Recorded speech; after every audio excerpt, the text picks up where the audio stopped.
અમે જઈએ છે अच्छा એક જગ્યાએ ખાવા માટે. ठीक है મુને મારો ભાઈબંધ જોઈ લો આ બેઠો બરાબર. અમે જઈએ છીએ ખાવા માટે. આ બંધ કર ને યાર. આ તું બોલો હા બોલો હે યાર. એ આપણો સીટ બેલ્ટ પહેરવા પડશે. એવું છે હવે અહીંથી બાચો ને કારણ હાઈવે ઉપર કાઢ લેજો. આ હાઈવે નીકળી જવાશે અહીંથી. નીકળી જવાશે ને. જવા દે.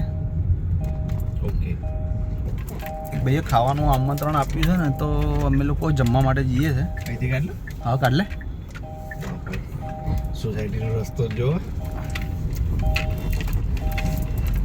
આમરાગુડી સોસાયટીનો રસ્તો સામે આવીશ જો એ બીઆરટીએસ બસ સ્ટેન્ડ જો. હા અહીં સચિનના તો પહોંચે આવી જાય. ઓકે અને જઈએ છે બંને ભાઈબંધો ખાવા.